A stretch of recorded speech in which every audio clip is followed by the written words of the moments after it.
अस्सलाम वालेकुम, आप देख रहे हैं GTV न्यूज़ और मैं हूं शाइस्ता इकबाल। हेडलाइंस आप जान चुके हैं, बढ़ेंगे खबरों की जानिब। FATF का इजलास फ्रांस के दारुल हुकूमत पेरिस में जारी है। FATF की टेक्निकल टीम ने पाकिस्तान के बारे में जायजा रिपोर्ट इजलास में पेश कर दी है। FATF की ग्रे लिस्ट से निकलने के पाकिस्तान के इम्कानात रोशन हो गए हैं। पाकिस्तान के बारे में हतमी फैसले का ऐलान आज किया जाएगा। वज़ीर मुमलिकत बराए अमूर खारजा हिना रब्बानी खर की क़यादत में आला सतह का वफ़द FATF के इजलास में शरीक है।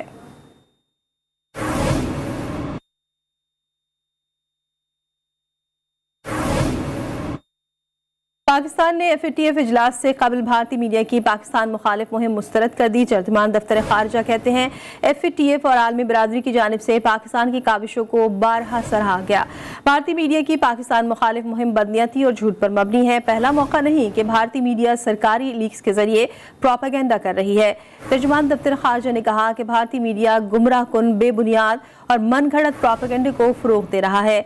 तर्जुमान का कहना था कि बेबुनियाद भारतीय प्रोपेगेंडे के बावजूद जून 2022 में FATF ने पाकिस्तान की काविशों को तस्लीम किया।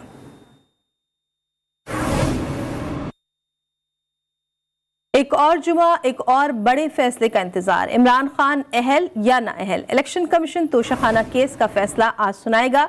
इमरान खान समेत दीगर फरीकैन को नोटिस जारी कर दिए गए। इलेक्शन कमीशन का 4 रुकनी बेंच फैसला दोपहर 2 बजे सुनाएगा। तोशाखाना केस का फैसला 19 सितंबर को महफूज किया गया था। स्पीकर कौमी असम्बली ने PDM अरकान की दरख्वास्त पर रेफरेंस इलेक्शन कमीशन को भेजा था।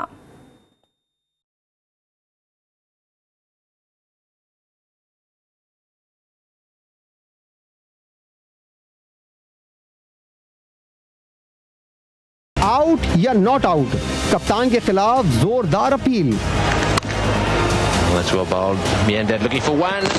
थर्ड अंपायर फैसले के लिए तैयार। दिलों की धड़कनें बढ़ गईं, फैसले की घड़ी नजदीक आ गई। तोशाखाना रेफरेंस का बड़ा फैसला आ जाएगा। स्पीकर के रेफरेंस पर इलेक्शन कमीशन फैसला दोपहर 2 बजे सुनाएगा। तर्जुमान इलेक्शन कमीशन के मुताबिक मुतल्लिका फरीकैन को नोटिस जारी कर दिए गए हैं। जिला इंतजामिया को खत लिखकर फूल प्रूफ सिक्योरिटी भी तलब कर ली गई है। खत में लिखा गया है कि PTI कारकुनों की बड़ी तादाद में आमद मुतवक्के है। रेड जोन और दफ्तर के बाहर पुलिस की भारी नफरी तैनात की जाए। इमरान खान के खिलाफ रेफरेंस स्पीकर कौमी असम्बली की जानिब से भिजवाया गया। रेफरेंस में तोशाखाना के तहाइफ बेचकर हासिल होने वाली आमदन डिक्लेयर न करने पर आर्टिकल 62(1)(f) के तहत नाअहली का मुतालबा किया गया। इलेक्शन कमीशन ने 19 सितंबर को दलाइल मुकम्मल होने के बाद केस का फैसला महफूज किया था।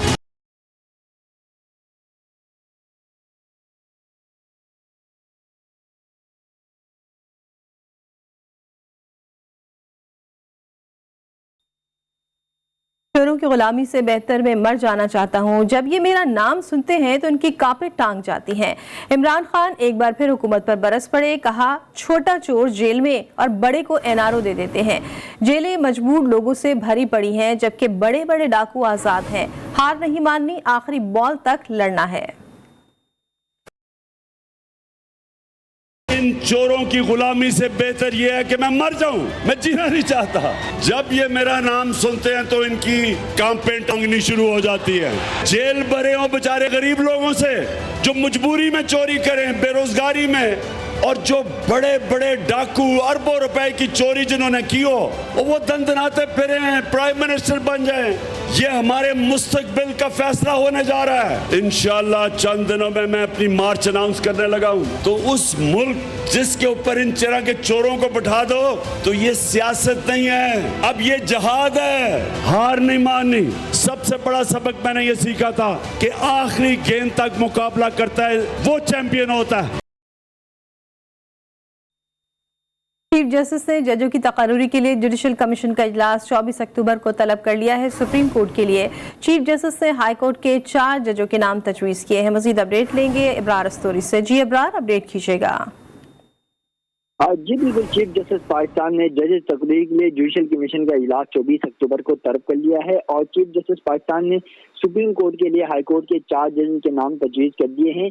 इस्लामाबाद हाई कोर्ट के चीफ जस्टिस अतर मिल्ला सुप्रीम कोर्ट के लिए जज नामजद कर दिए गए हैं। इसके अलावा साथ लाहौर हाई कोर्ट के जस्टिस शाहिद वहीद भी सुप्रीम कोर्ट के जज के लिए नामजद कर दिए गए हैं और सिंध हाई कोर्ट से जस्टिस सैयद हसन अजहर रिजवी और justice Shafi Siddiqui supreme court के लिए नामजद किए गए हैं। जबकि जुडिशल कमीशन का इजलास 24 अक्टूबर को होगा और जुडिशल कमीशन इजलास में यह फैसला किया जाएगा मशावरत से, ताकि और उसके बाद इन जजेस की तकरीर का जो है वो कर दिया जाएगी। जी बहुत शुक्रिया अबरार अपडेट करने के लिए।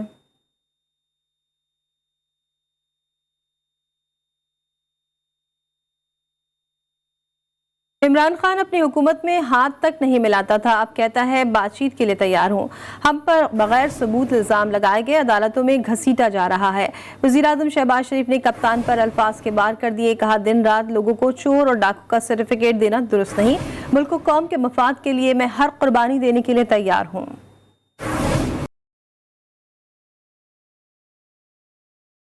मैं हाथ नहीं मिलाना चाहता, 4 साल तो हाथ नहीं मिलाया, अब आप कहते हैं हमसे आके बात करें। सियासत को मैं एक दफा नहीं करोड़ मरतबा पाकिस्तान की अजमत के लिए कुर्बान करने को तैयार हूँ, लेकिन ये कोई तरीका नहीं है। मैं हूँ तो सब कुछ है, मैं नहीं तो कुछ नहीं। इस तरह कौमें नहीं बनती। ना कि दिन रात चोर और डाकू का लोगों को सर्टिफिकेट देना, हम पे इल्जाम लगाए, हमें अदालतों में घसीटा, बेटियों को, बहनों को और माओं को। मखलूत हुकूमत को आते ही सर मुड़ाते ओले पड़े। हचकोले खाती हुई हमारी जो माशी जो कश्ती थी उसको हमने डिफॉल्ट होने से हमने बचा लिया अल्लाह ताला के फज़ल करम से।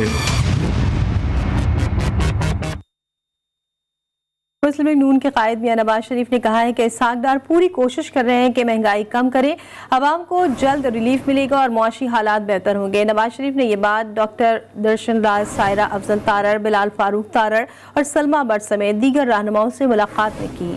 नून लीगी रहनुमाओं से मुलाकात में मुल्क की मजमूई सियासी सूरत हाल पर तबादला ख्याल किया गया। नवाज शरीफ ने कहा कि गुज़श्ता 4 साल के दौरान इमरान खान ने मुल्क को भंवर में फंसा दिया।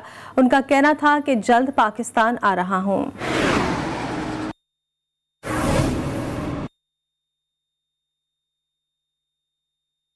FIA ने साइफर की तहकीकात के लिए साबिक वज़ीर आज़म के प्रिंसिपल सेक्रेटरी आज़म खान को तलब कर लिया। FIA के नोटिस में आज़म खान को 25 अक्टूबर को पेश होने की हिदायत की गई। जोनल डायरेक्टर की सरबराही में कायम 5 रुकनी टीम आज़म खान से पूछगछ करेगी। इंक्वायरी टीम में additional director cyber crime, ISI, MI और IB के नुमाइंदे भी शामिल हैं। काबीना ने 1 अक्टूबर को FIA को तहकीकात करने की मंजूरी दी थी, जिसके बाद 5 अक्टूबर को तहकीकाती टीम तश्कील दे दी गई।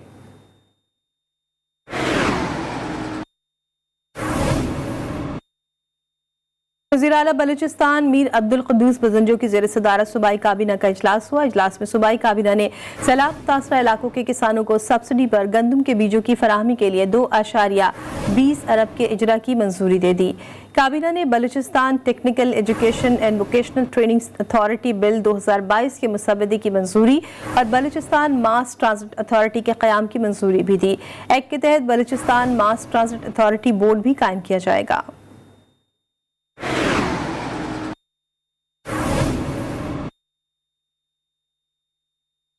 कराची के इलाके नॉर्थ नाज़िमाबाद में 9 माह की बच्ची के कत्ल में मुलव्वस स्ट्रीट क्रिमिनल्स को गिरफ्तार कर लिया गया। नन्ही अनाबिया पुलिस और डाकुओं के मुकाबले के दौरान गोली का निशाना बनी। फायरिंग से बच्ची की वालिदा भी जख्मी हुई। DIG वेस्ट नासिर आफ्ताब के मुताबिक मुल्जिमान नशे के आदी और वाक़े के वक्त नशे में धुत थे। रिपोर्ट करेंगे इसी बारे में सौलत जाफरी।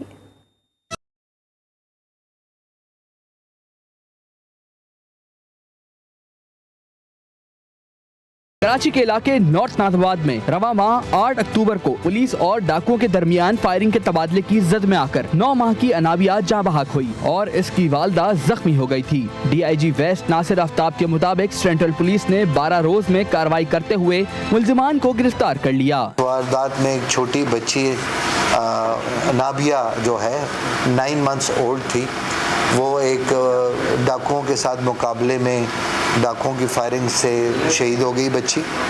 उसकी वालदा भी ज़ख्मी हुई। स्पेशल टीम जो थी उस पर उसी वक्त उसने काम शुरू कर दिया। ने जो है 2 मुल्ज़मान जो है उनको गिरफ्तार कर लिया है। DIG वेस्ट जोन का कहना था कि मुल्ज़मान नशे के आदी हैं, वाक़ये के वक्त भी नशे में थे। आइस का नशा करते, नशे की हालत में इन्होंने ये वारदात की। DIG वेस्ट ने मजीद कहा कि स्ट्रीट क्राइम और मंशियात फरोशों के खिलाफ कार्रवाइयाँ जारी हैं। जल्द दीगर केसेस में मुलव्वस मुल्जिमान को भी गिरफ्तार किया जाएगा। कैमरामैन इकबाल के साथ सौलत जाफरी, GTV न्यूज़, कराची।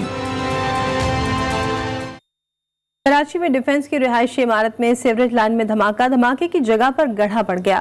मुतादिद गाड़ियों के शीशे टूट गए। पुलिस और रेस्क्यू टीमें मौके पर पहुंच गई। रेस्क्यू काम के मुताबिक इब्तदाई तौर पर धमाका सीवरेज लाइन में गैस भर जाने के बाइस हुआ।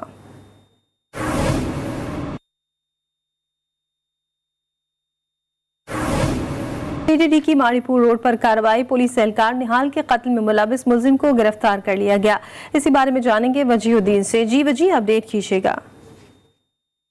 ने कार्रवाई की है माड़ीपुर रोड के करीब और यहाँ से 2 रोज कबल पुलिस एहलकार के कत्ल में मुलविस जो मुलजिम है उसको गिरफ्तार किया गया है। गिरफ्तार मुलजिम की शनाख्त गुलजार अली के नाम से बताई जाती है, जिसकी कब्जे से जो 30 बोर का पिस्टल भी जो है बरामद किया गया है। बताया जा रहा है कि 2 रोज कबल जो है मुकाबला हुआ था ये बड़ा बोर्ड के करीब, जहाँ पे जो मुलजिम है उसने जो है फायरिंग करके जो एहलकार है पुलिस एहलकार निहाल उसको जो है कत्ल कर दिया था। ताहम पुलिस ने जो है सीटीडी की जानिब से ये कार्रवाई की गई और कार्रवाई के दौरान जो है ये मुलजिम को गिरफ्तार किया गया है। बताया जा रहा है कि 2 रोज कबल ये जो निहाल है पुलिस एहलकार शाहीन फोर्स में तैनात था कि मुकाबले के दौरान जो है मुलजिम ने फायरिंग की थी, जिसके में एक गोली जो है निहाल को लगी थी, वो मौके पर ही जो है दम तोड़ गया था।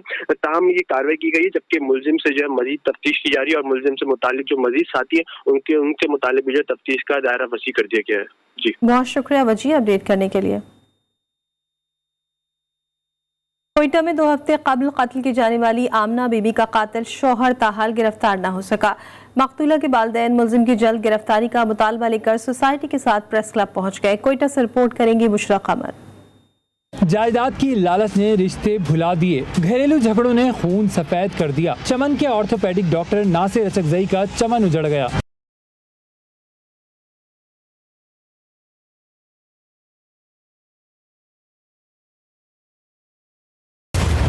तीन भाइयों के कत्ल केस में दिल दहला देने वाले इंकशाफात, कातिल कोई और नहीं मकतूल लड़कों का सगा भाई निकला।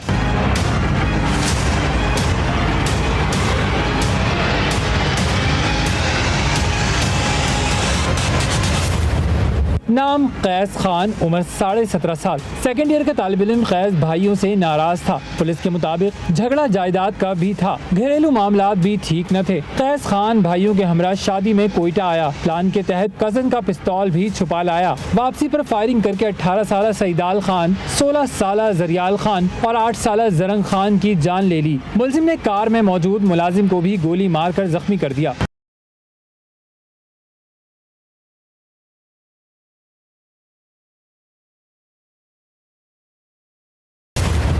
पुलिस के मुताबिक मुलजिम ने वाक़े को गाड़ी पर हमला करार दिया। ताम तफ्तीश में सारा राज उगल दिया। 3 भाइयों को चमन में आबाई गांव मुर्दा कारेज में सुपुर्द खाक कर दिया गया। स्पेशल जज सेंट्रल इस्लामाबाद की अदालत में मुतनाज़ा ट्वीट केस की समाअत आज होगी। आजम स्वाति की जमानत का महफूज फैसला सुनाया जाएगा। आजम स्वाति की जानिब से वकील बाबर अवान अदालत में पेश होंगे। इसी पर बात करने के लिए हमने राब्ता किया अपनी नुमाइंदा आसिया कौसर से। आसिया, आजम स्वाति की जमानत का महफूज फैसला कब सुनाया जाएगा आज? जी शुक्रिया। आज उम्मीद ये की जा रही है कि 10 से 11 बजे के दरमियान जो है वो सेनेटर आजम स्वाति की जमानत बाद गिरफ्तारी की जो दरख्वास्त है उस पर समाअत होगी और उनकी जानिब से जो वकील हैं बाबर अवान वो पेश होंगे और दूसरी जानिब से जो है वो प्रोसिक्यूटर रिजवान अब्बासी जो है वो पेश होंगे। यहाँ मैं आपको ये भी बताऊँ कि गुज़िश्ता रोज़ की हेयरिंग में भी प्रोसिक्यूटर रिजवान अब्बासी ने जो है वो अपने दलाइल दिए थे और अपने दलाइल मुकम्मल करने के बाद जो है प्रोसिक्यूटर रिजवान अब्बासी ने अदालती दायरा इख्तियार पर भी एतराज़ किया था और उनका कहना था कि एफआईए अदालत के स्वाति केस के मामले में दायरे कार पर बात भी करूंगा। उन्होंने ये भी कहा था कि ये मामला इस अदालत के दायरे से बाहर है और सेशन जज के पास जाना चाहिए। या मैं आपको ये भी बताऊं कि सेनेटर आजम स्वाति की दरख्वास्त जमानत पर बाद गिरफ्तारी की दरख्वास्त पर जो है वो फैसला महफूज किया गया है और जज स्पेशल सेंट्रल राजा आसिफ महमूद जो है वो आज महफूज शुदा फैसला सुनाएंगे। बहुत शुक्रिया आसिया अपडेट करने के लिए। कराची की कटी पहाड़ी मौत में खौफ का मंजर पेश करने लगी है। दोनों तरफ बुलंद पहाड़ और टूटे हुए तोदे ताहाल हटाए नहीं जा सके। मकीनों को क्या मुश्किलात हैं, जानते हैं जीटीवी के नुमाइंदे अली रजा से। जी अली। जी बिल्कुल, मैं इस वक्त उस मुकाम में मौजूद हूँ कटी पहाड़ी के जहाँ पर ये लैंडस्लाइडिंग हुई है और अगर कैमरामैन से मैं कहूँगा कि दिखाएं कि यहाँ पर ये पत्थर अभी भी मौजूद हैं। रास्ता पूरा का पूरा आने वाला रुका हुआ है, रुकावटें यहाँ पर मौजूद हैं, हटाई नहीं गई, काफ़ी दिन हो चुके हैं। दूसरी चीज़ मैं कैमरामैन से कहूँगा कि ऊपर दिखाएं कि ये अभी भी जो घर हैं वो तामीर हुए में हैं और ऐसा महसूस हो रहा है हमें यहाँ पर कि जानी इंसान की कोई कदर नहीं है, क्योंकि एहतियाती तदाबीर फ़ौरी अपनानी चाहिए। इंतज़ामिया पढ़े लिखे माशरों में जिस तरह होना चाहिए वो यहाँ पर नहीं दिख रहा। वहाँ बच्चे क्रिकेट खेल रहे हैं, ये पत्थर पूरे के पूरे पड़े हुए यहाँ पर दिखाई दे रहे हैं और कहीं पे भी कोई एक बोर्ड जिस पे लिखा हो कि हमें यहाँ पर एहतियात बरतनी है वो नज़र नहीं आ रहा, कोई सरकारी अमला नज़र नहीं आ रहा और अभी भी ख़तरे का अलामत ये जगह बनी हुई है, खौफ की अलामत कि दोनों तरफ ऊंचाई पर जो ये पहाड़ी है वो टूट की गिरी हुई है, पत्थर यहाँ पर हमें नज़र आ रहे हैं मगर कोई एहतियाती तदाबीर, कोई इक़दाम, कोई ऐसी चीज़ नहीं नज़र आ रही यहाँ पर। और सूरत हाल क्या है मज़ीद यहाँ पर मुकामी लोग खड़े में, मैं इनसे पूछता हूँ क्या मुश्किलात का सामना है? बहुत ही मुश्किलात है यहाँ पे, आपको कौन कौन सी बताएंगे। बस बहरहाल इंतज़ामिया से ये रिक्वेस्ट है हमारी कि ये जगह जल्द से जल्द हमारे लिए फारिग करे ताकि ये रोड है, ये बड़ी मुसीबत है हमारे लिए। जी बिल्कुल, डीसी सेंट्रल अगर हमें सुन सके तो हम उनसे भी दरख्वास्त करेंगे कि यहाँ फौरी इक़दाम की ज़रूरत है और ऐसे ठोस इक़दाम कि मुस्तकिल हों ताकि कोई जानी नुकसान ना हो सके। इस वाक़े में कोई जानी नुकसान नहीं हुआ मगर अभी भी ये जगह खौफ की अलामत बनी हुई है। जी लाहौर इंतज़ामिया यूटिलिटी स्टोर से शहरियों की कतारों को ख़त्म ना करवा सकी। ख़वातीन और मर्द हजरात आज भी आटा और घी के हुसूल के लिए स्टोर्स खुलने से पहले ही पहुंच जाते हैं, जबकि यूटिलिटी स्टोर को भी शहरियों के डिमांड के मुताबिक आटा और घी नहीं मिल रहा, जिससे बहुत से शहरी खाली हाथ वापस लौटने पर मजबूर है। इसी बारे में जान लेते हैं वहीद गुजर से। वहीद, बताइएगा इस वक्त आप कहाँ पर मौजूद हैं और क्या सूरत हाल है, इंतज़ामिया का क्या मौक़िफ़ है इस पर? जी देखिए, हम इस वक्त शादमान यूटिलिटी स्टोर के बाहर मौजूद हैं और सूरत हाल ये है कि हमने देखा कि गुज़श्ता कई दिनों से यही सूरत हाल है कि शहरी आटे और घी के असूल के लिए जो है सुबह सवेरे स्टोर्स खुलने से पहले ही पहुंच जाते हैं और ख़वातीन जो हैं वो भी घर के तमाम अपने कामकाज को छोड़ के यहाँ पर आ जाती हैं। आप फुटी में भी देख रहे होंगे, मकसद सिर्फ ये होता है कि आटा और घी इनको मिल जाए सब्सिडी वाला। मगर दूसरी जानिब में बताता चलूँ कि यूटिलिटी स्टोर जो हैं वहाँ पर भी शहरियों की डिमांड के मुताबिक जो है ये अशिया जो है जिनमें आटा और घी और दीगर अशिया जो है वो भी शामिल है वो पूरी नहीं मिल रही और आज भी जो है शहरी आटा और घी के हसूल के लिए जो है दर बदर की ठोकरें खाने पर मजबूर है। दर हकीकत बात यह है कि ओपन मार्केट में हमने देखा कि आटे की कीमत काफ़ी ज़्यादा है और जो सरकारी रेट है उसके मुताबिक शहरियों को आटा नहीं मिलता, तो शहरी जो है यूटिलिटी स्टोर का रुख करते हैं इस आस में कि वहाँ पर उनको सस्ता आटा मिल जाएगा। मगर यहाँ पर जब आते हैं उनको काफ़ी जो है वो इंतज़ार करना पड़ता है, शहरियों का सारा दिन। वहीद गुजर जो कि हमें लाहौर से अपडेट कर रहे हैं और उनका यही कहना है कि स्टोर्स पर शहरियों की लंबी कतारें हैं, इंतज़ामिया आवाम को आटा और घी फराहम करने में नाकाम नजर आ रही है। बहुत शुक्रिया वहीद आपका। इस्लामाबाद के इलाके मलपुर के मकीन पीने के साफ पानी की बुनियादी सहूलियात से महरूम, जबकि वाटर फिल्ट्रेशन प्लांट भी गैर फाल है। कई महीनों से गैर फाल वाटर फिल्ट्रेशन प्लांट सीडीए इंतजामिया की आंखों से ओझल हो चुका है। इलाका मकीनों ने मुतालबा किया है कि फौरी वाटर फिल्टर प्लांट को बहाल किया जाए। मजीद जानते हैं इसी बारे में अमीर हमजा से। जी अमीर हमजा।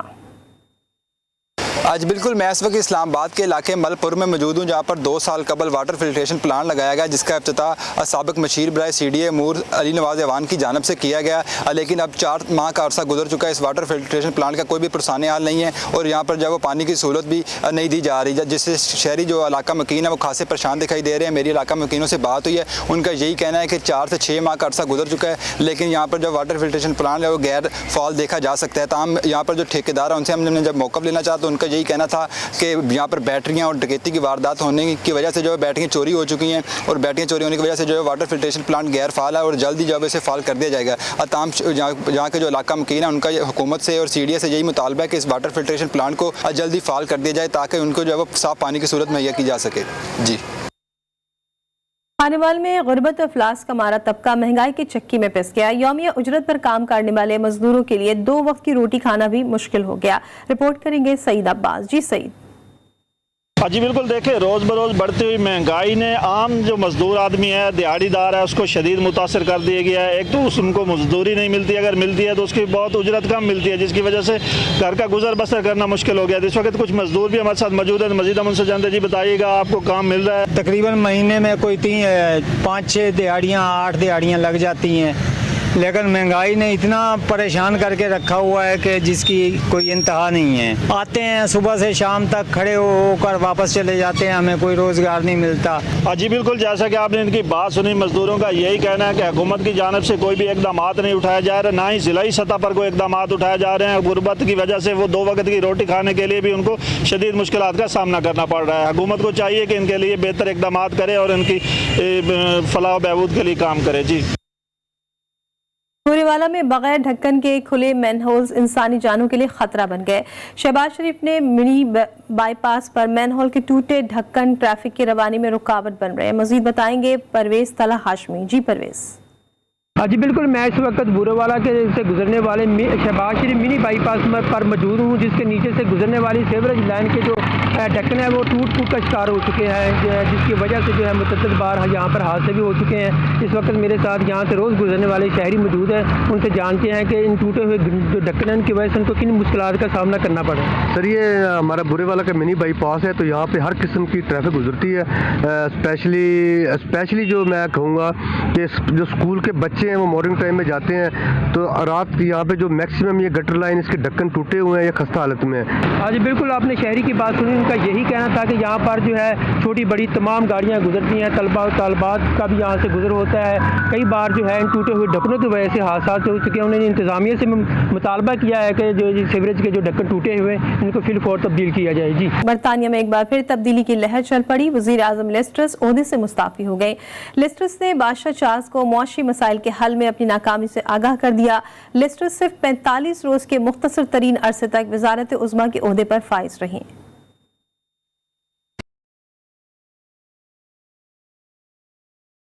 सिर्फ 45 रोज का राज, फिर बड़ी कुर्सी को कह दिया खैरबाद। बरतानी वज़ीर आज़म लिज़ ट्रस ने भी ओहदा छोड़ दिया। Spoken to His Majesty the King to notify him that I am resigning as leader of the Conservative Party.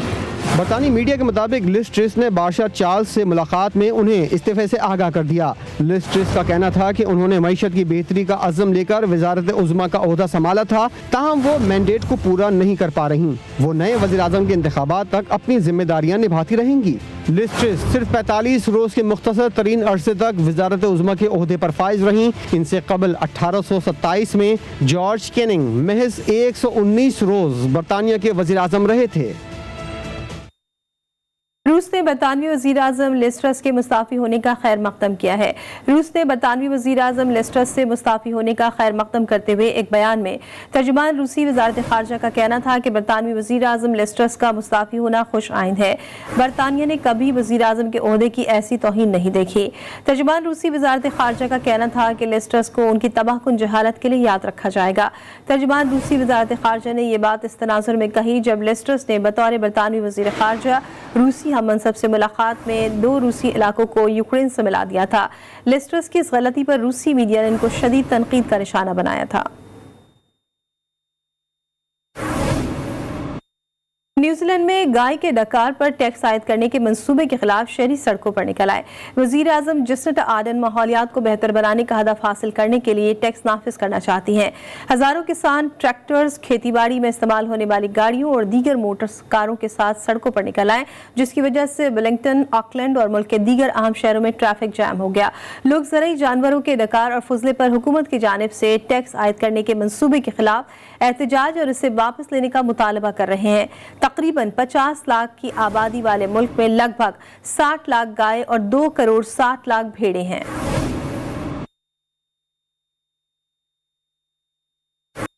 Sudan में 2 कबाइल के दरमियान नस्ली फसादात के दौरान 150 अफराद हलाक हो गए। गैर मुल्की मीडिया रिपोर्ट्स के मुताबिक जमीन के तनाज़े से शुरू होने वाले लसानी फसादात बुध की दोपहर को सूबाई दारुलहुकूमत में 2 मकामी कबीलों के अफराद के दरमियान शुरू हुए, जो तेजी से दीगर इलाकों और कबायली देहातों तक फैल गए।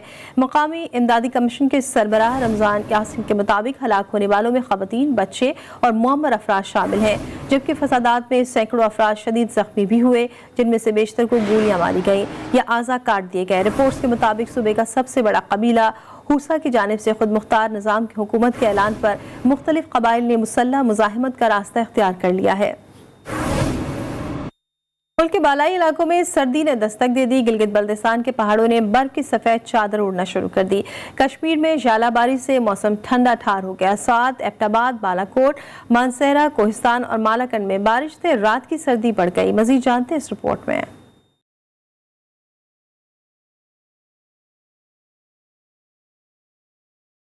मुल्क के बालाई इलाकों में मौसम सरमा के आगाज के साथ ही बर्फबारी का सिलसिला भी शुरू हो चुका है। गिलगित बल्तिस्तान, खैबर पख्तूनख्वा, आज़ाद कश्मीर समेत दीगर बालाई इलाकों में बारिश और बर्फबारी के बाद जाड़े ने रंग जमा दिया। स्कर्दू, रोंदो, दौसा, ब्लामक और शेल और वादी नीलम समेत दीगर इलाकों में बर्फबारी के बाद वादी का मंजर मजीद दिलकश हो गया। स्कर्दू के बाला इलाके अनंदो, दोनसा, ब्लामेक और शीला के पहाड़ों ने बर्फ की सफेद चादर ओढ़ ली है। दुनिया की छत कहलाने वाले देवसाई पर सीजन की पहली बर्फ पड़ी तो हर सू सफेदी छा गई। मौसम सरमा की पहली बर्फबारी के बाद हसीन इलाके के नज़ारे मजीद दिल फरेब हो गए। सर्द मौसम खुश खुराक अफराद के लिए किसी नेमत से कम नहीं। पेशावर में मौसम ने अंगड़ाई ली तो खाने के शौकीन अफराद अपने मनपसंद खानों की दुकानों पर पहुंच गए। कोई मछली तो कोई चपली कबाब के मजे लेने लगा। रिपोर्ट करेंगे अब्दुल करीम।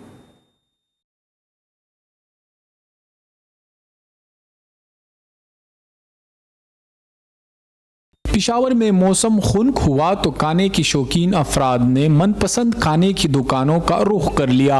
जहां कोई तली हुई मछली तो कोई चपली कबाब से लुत्फानंदोज होने लगा।